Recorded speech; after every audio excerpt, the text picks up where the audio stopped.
Donc un petit retour sur cette saison si particulière avec pour la première fois 30 matchs au lieu de 26 en Lidl Star League, avec une arrivée un peu tardive de ma part puisque j'étais là que le 1er août. Championnat morcelé, mais une très belle quatrième place. Une très belle quatrième place avec des hauts, avec des bas, avec des périodes difficiles, avec des périodes euphoriques, mais avec toujours des joueurs qui se sont très très bien appliqués dans l'entraînement et je dirais même lors des matchs. Et je crois que cette quatrième place était bien méritée et nous fait tous très plaisir. Alors nous avons joué cette saison à l'aile gauche avec Mathieu Hong et Sami Ouboubia, à l'aile droite avec Gabi Loche et Ravi Munoz. C'est sûr, j'ai favorisé beaucoup plus en temps de jeu Mathieu Hong et Gabi Loche et ça m'a semblé cohérent.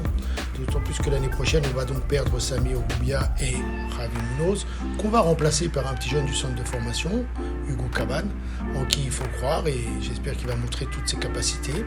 Et à l'aile gauche, on va utiliser Ivan Filipovic, qui était plutôt un joueur de base arrière, mais qui peut nous rendre service sur cette aile gauche en soutien de Mathieu Hong. Au poste de pivot, la bonne surprise a été quand même Inaki Pessina. Non pas qu'on ne le connaît pas, mais il a vraiment eu beaucoup de temps de jeu. Et d'un joueur ultra défensif, il a montré aussi de vraies capacités offensives. Donc il a fait vraiment un championnat complet. Il a été un élément très important de stabilité dans notre effectif. Et je lui dis tout simplement bravo. Derrière, on a le jeune Razic qui progresse. D'ailleurs, il vient d'être sélectionné en équipe de Croatie, ce qui n'est pas rien quand même. La Croatie étant un grand pays de handball. Et derrière, on a Théo Clarac qui nous a rejoint durant la saison, qui est aussi jeune, qui est un joueur un peu plus défensif. Et on va voir sa marge de progression. Ne pas oublier Yanis Rezende, le petit jeune du centre de formation qui progresse et qui a pu avoir un petit peu de temps de jeu en fin de saison. Donc ces 4 joueurs-là seront encore là l'année prochaine sur le poste de pivot. La base arrière. Alors on a perdu Baptiste Bonnefond et on va perdre Emmanuel Garçandia qui sont appelés par des grands clubs européens qui jouent la Ligue des Champions. Mais en tous les cas, on a William Acambray qui sur la fin de saison a vraiment trouvé sa place. On vient de recruter Romain Lagarde, ce qui est quand même une très très bonne chose pour le club. Et de l'autre côté, Christianson, qui, je l'espère, va retrouver son niveau, je dirais, de la fin d'année 2020, puisque depuis son mondial 2021, il n'a jamais vraiment été performant comme il l'a été dans la première partie de saison. Alors, on a aussi, bien sûr, Karl, qui, en tant que défenseur, peut toujours jouer arrière gauche, et il le fait d'ailleurs très bien. Pas seulement sur les montées de balles, mais aussi en attaque placée. Les meneurs de jeu. Alors Nicolas Clerc était le meneur de jeu attitré en début de saison, mais je crois que le jeune Tarafeta a montré aussi son talent et la capacité à plus que aider Nicolas Clerc durant les matchs. Leur association, parfois même tous les deux sur le terrain en même temps, Nicolas à gauche et Yann Tarafeta demi-centre, a montré de vraies capacités. Alors les gardiens de but. Wesley a été extraordinaire. 40% d'arrêt sur la première phase. C'est vrai que ça nous a mis un coup au moral peut-être, qui sait, sur la deuxième partie.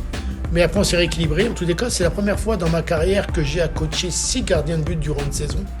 Puisqu'en dehors de Wesley et de Anders, nous avons eu les 2 jeunes du centre de formation, Méziane et Kalim, et aussi les 2 joueurs qui nous ont rejoints, c'est-à-dire Mestric et Zabonsek.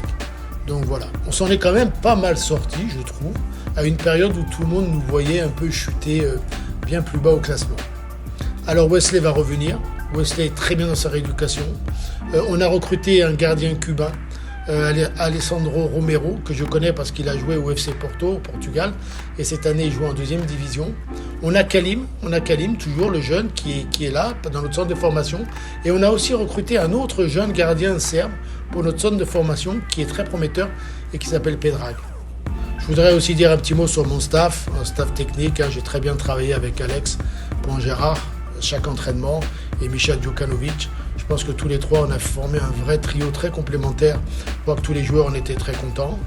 L'année prochaine, on va agrandir le staff technique avec un Benjamin Pavoni qui arrive de la région parisienne, un joueur que j'ai entraîné, que je connais bien, qui va à la fois nous donner un coup de main sur l'équipe 1, mais surtout sur l'équipe 2, coacher la Nationale 2, entraîner le centre de formation.